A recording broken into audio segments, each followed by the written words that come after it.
میں آج تو تذکار فاروقی رضی اللہ تعالی عنہ،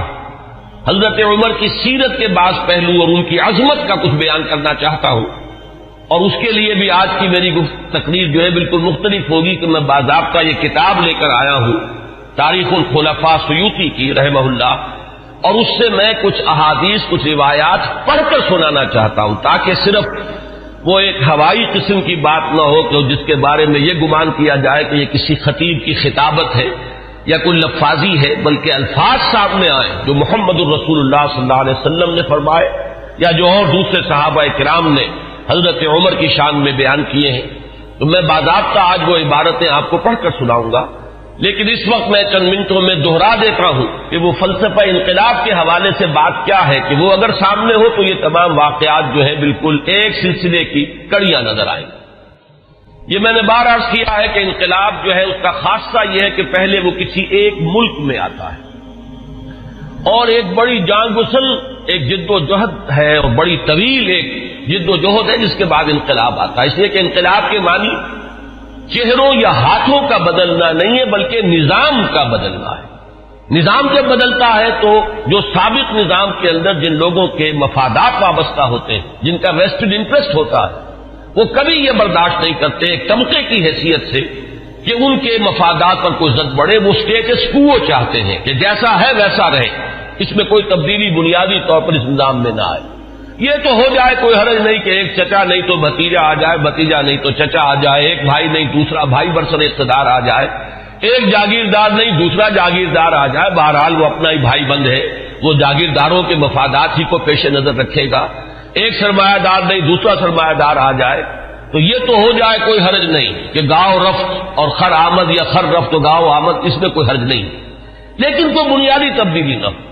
انقلاب بنیادی طور پر نظام کو بدلتا ہے، لہذا بڑی زبردست جد و جہد اور کشمکش کے بعد یہ انقلاب دنیا میں آتا ہے۔ اس کے 6 مراحل میں نے بارہا بیان کیے۔ آخری چیز جو ہوتی ہے وہ یہ ہے کہ جب مخالف انقلاب قوتیں یہ دیکھتی ہیں کہ اب ہمارا بس نہیں چل رہا، یہ انقلاب تو اب جیسے آپ آج کل ایک الفاظ عوامی نعرے کے طور پر سنتے کہ آوے ہی آوے، کہ اب تو نظر آ رہا ہے کہ انقلاب تو آئے گا، اس کا کوئی راستہ روکنے والا نہیں ہے، تو آخری حربہ ان کا یہ ہوتا ہے کہ اس وقت وہ کونوں کھجروں میں دبک جاتے ہیں اور منتظر رہتے ہیں کہ پھر کبھی کوئی موقع آئے، کوئی بہت ہی مناسب موقع، کوئی اپورچن مومنٹ کہ اس پر پھر ہم ضربے کاری دوبارہ لگائیں، اس وقت دبک جاؤ، اس وقت جو ہے اپنے سر نیچے کر لو۔ اس کو کہتے ہیں کاؤنٹر ریولیوشنری موومنٹ۔ تو حضور صلی اللہ علیہ وسلم کی 20 سالہ جد و جہد کے نتیجے میں جب عرب میں انقلاب کی تکمیل ہو گئی تو مخالف انقلاب قوتوں نے بھی اس وقت جو ہے گردن جھکا دی۔ وہ منتظر تھے کہ پھر کوئی موقع آئے تو ہم کھڑے ہو جائیں اور پھر اس انقلاب کو ناکام کریں۔ یہ در حقیقت ہوا ہے پھر سیرت خلافت ابوبکر صدیق رضی اللہ تعالیٰ عنہ کے زمانے میں۔ حضور کا انتقال ہوا، مسلمانوں کے دل زخمی تھے، مسلمانوں کا مورال ظاہر بات ہے، اس کا آپ تصور کیجئے کتنا جو ہے اس وقت مجروح ہو چکا تھا۔ اس وقت پھر یہ قوتیں ابھری ہیں، ایک طرف تو نئے مدعیان نبوت کھڑے ہو گئے اسلام کی بیختنی کے لیے،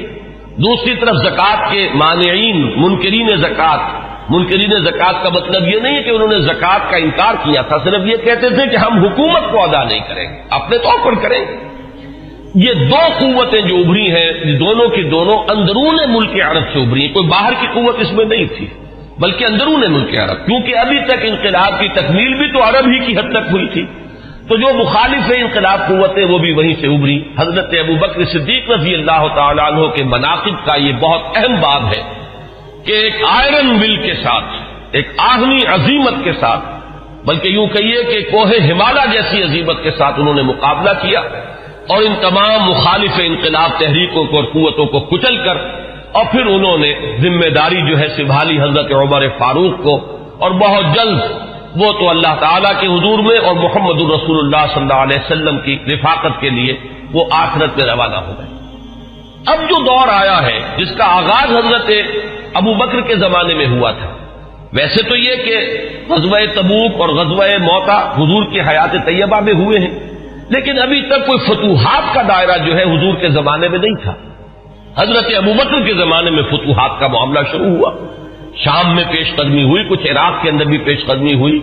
یہ شام عرب، عراق عرب، اصل میں یہ عرب ہی کے ملک کے حصے ہیں جن پر کے چونکہ زرخیز علاقے تھے تو اس وقت کی دو سپر پاورز نے قبضہ کیا ہوا تھا. شام عرب پر قبضہ تھا سلطنت روما کا، اور عراق عرب پر قبضہ تھا سلطنت فارس کا. تو اصل میں تو یہ عرب علاقے تھے. بہرحال حضرت ابوبکر صدیق کے زمانے میں فتوحات ہوئی، کچھ شام میں کچھ عراق میں. پھر اصل جو فتوحات کا سیلاب تھا وہ حضرت عمر کے زمانے میں آگے آیا ہے، اور اس میں آپ کو معلوم ہے پورا شام فتح ہوا، پورا ایران فتح ہوا، اور کہاں سے کہاں تک حدود پہنچ گئے. اب جو مخالف انقلاب قوتیں ابھری ہیں، ظاہر بات ہے کہ وہ اب بیرون سے تھیں. ایک اندرون سے سازش، یہودی سازش عبداللہ ابن سبا کی، اور دوسری طرف یہ کہ عجمی انتقام. اس لیے کہ جہاں تک تعلق ہے سلطنت روما کا، ایک تو یہ کہ وہ بالکل ختم نہیں ہوئی تھی، ابھی اس کے شمالی افریقہ کے مقبوضات بھی بقایا تھے، ابھی اس کے پاس جس کو آپ ایشیا مائنر کہتے ہیں، ایشیائی کوچک، وہ بھی باقی تھا، اس کے اور یورپین مقبوضات بھی ابھی باقی تھے، تو وہ بالکل ختم نہیں ہوئی تھی. صرف یہ ہے کہ یوں سمجھیے کہ ایک ٹانگ اس کی ٹوٹ گئی تھی کہ ویسٹ ایشیا سے تقریباً اسے بے دخل کر دیا گیا. جبکہ سلطنت ایران کا معاملہ یہ کہ وہ تو بالکل ختم ہو گئی، اس کی دھجیاں اڑ گئیں، اس کا کوئی وجود نہیں رہا. وہ جو سلسلہ چلا آ رہا تھا ان کے ہاں ایک شہنشاہی سلسلہ، وہ ختم ہو کر رہ گیا. اس اعتبار سے جو اصل رد عمل ہوا ہے اس مرحلے پر وہ ایران کی طرف سے ہوا ہے. ایرانی ویسے بھی شاہ پرست اور نسل پرست لوگ ہیں، ان کے اندر اپنی نسل کی برتری کا اور عربوں کی تحقیر کا جذبہ جو ہے یہ ہمیشہ سے پایا جاتا ہے کہ عربوں کو وہ کچھ تسلیم کرنے کو تیار ہی نہیں تھے. اب جب حضرت عمر کے ہاتھوں یہ معاملہ ہوا اور سلطنت کسریٰ جو ہے پارا پارا ہو گئی اور اس کا سلسلہ ختم ہو گیا، تو در حقیقت اب دوسرا انتقام جو ہے وہ آیا ہے یہ باہر سے. اور یہ جو معاملہ تھا حضرت عمر کی شہادت کا، یہ کوئی آئسولیٹڈ فیکٹ نہیں ہے، آئسولیٹڈ ایونٹ نہیں ہے، اگرچہ جیسے اس کو میں نے بیان کیا واقعات تو یہی ہیں، اس سے زیادہ جو ہے اس کا کوئی ثبوت تو تاریخ کے اندر جو ہے ہمیں نہیں مل سکے گا. لیکن یہ ہے کہ یہ سب کو معلوم ہے کہ جو گورنر تھا ایک ایرانی، وہ اس کی پشت پر تھا، اور اس گورنر ہی کی شہ پر اس نے یہ سارا اقدام کیا ہے، اور مجوسی تھا، ایرانی تھا. اس نے انتقام لیا ہے حضرت عمر فاروق رضی اللہ تعالی عنہ سے. اس کے بعد یہ بات آگے بڑھی، اور جیسا کہ میں نے عرض کیا کہ پھر یہودی سازش بھی جب سامنے آئی ہے، اور پھر یہودی سازش اور عجمی انتقام، یہ دونوں نے مل کر پھر وہ شکل اختیار کی ہے کہ جو الفتنۃ الکبریٰ، حضرت عثمان رضی اللہ تعالیٰ عنہ کی شہادت جو جس کا نتیجہ نکلی. تو اگر اس کو آپ سمجھیں گے تو یہ بالکل سمجھ میں آنے والی بات ہے. یہ کوئی ایسا نہیں ہے کہ کوئی بالکل ہی یعنی انوکھی باتیں ہو، بلکہ یہ سمجھ میں آنے والی باتیں ہیں. تاریخ کے یہ حقائق ہیں، ان اصولوں کو سامنے رکھا جائے تو ہر چیز اپنے صحیح پرسپیکٹو میں نظر آ جاتی. لیکن جیسا کہ میں نے عرض کیا، میں آج اس سلسلے میں کچھ زیادہ عرض نہیں کرنا چاہتا. میں یہ چاہتا ہوں کہ حضرت عمر کے مناقب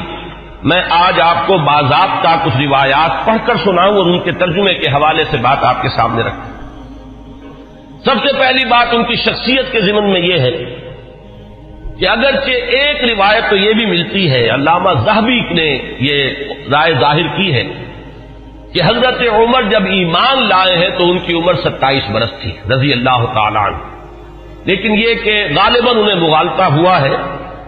امام نووی رحمہ اللہ نے جو کچھ لکھا ہے وہ میں پڑھ کر سنا رہا ہوں. ولد عمر بعد الفیل ب13 سنہ، حضرت عمر رضی اللہ تعالیٰ عنہ کی ولادت ہوئی ہے عام فیل کے 13 سال بعد. یہ آپ کو معلوم ہوگا کہ عام الفیل جو ہے، جس سال کے ابرہہ نے حملہ کیا تھا خانہ کعبہ پر، وہ آیا تھا لے کر مکے پر چڑھائی کے لیے، اپنے ہاتھیوں کے ساتھ اپنا ایک لشکر جرار لے کر آیا تھا. اسی سال حضور کی ولادت باسعادت ہوئی. 13 برس بعد حضرت عمر کی ولادت ہے. گویا کہ جب آفتاب نبوت طلوع ہوا ہے، یعنی جب کہ وحی کا آغاز ہوا ہے، تو حضرت عمر رضی اللہ تعالیٰ عنہ کی عمر 27 برس تھی. اور چھٹے سال، اس پہ بالکل اتفاق ہے کہ چھٹے سال نبوت میں، یعنی جب کہ حضور صلی اللہ علیہ وسلم کو آغاز وحی کو آپ پر 6 برس ہو چکے تھے، اس سال یہ ایمان لائے. اس میں کسی اختلاف کی گنجائش نہیں ہے. بلکہ یہ کہ حضرت حمزہ رضی اللہ تعالیٰ عنہ کا بھی، کیونکہ سال ایمان لانے کا سال وہی ہے، لہذا اس میں ذرا سا مجھے آج تحقیق کرنی پڑی تو معلوم ہوا کہ حضرت حمزہ پہلے ایمان لائے ہیں، حضرت عمر بعد میں۔ فرق جو ہے وہ صرف 3 دن کا ہے۔ حضرت حمزہ 3 دن قبل ایمان لائے ہیں اور حضرت عمر رضی اللہ تعالی عنہ یہ 3 دن کے بعد ایمان لائے۔ تو جس وقت وہ ایمان لائے ہیں اس کا مطلب یہ ہے کہ 33 برس عمر تھی حضرت عمر رضی اللہ تعالی عنہ کی، اور جب آپ کا انتقال ہوا ہے، شہادت ہوئی ہے، تو 63 برس عمر تھی، اور یہ وہی عمر ہے جس میں کہ حضور صلی اللہ علیہ وسلم کا انتقال ہوا اور حضرت ابوبکر کا انتقال ہوا۔ یعنی جو قرب اور اعتبارات سے ہے، صاحبین کو، شیخین کو، جو بھی آپ انہیں کہیں، حضرت ابوبکر حضرت عمر رضی اللہ تعالی عنہما، ان دونوں کی جو مشابہتیں حضور کے ساتھ ہیں وہ اس پہلو سے بھی ہے کہ اس دنیاوی زندگی جو ہے اس کا کی وہی مقدار ہے، اتنے ہی عرصے حضور اس دنیا میں رہے ہیں، اس حیات دنیاوی میں، اور اتنے ہی عرصے حضرت ابوبکر اور حضرت عمر رضی اللہ تعالی عنہما۔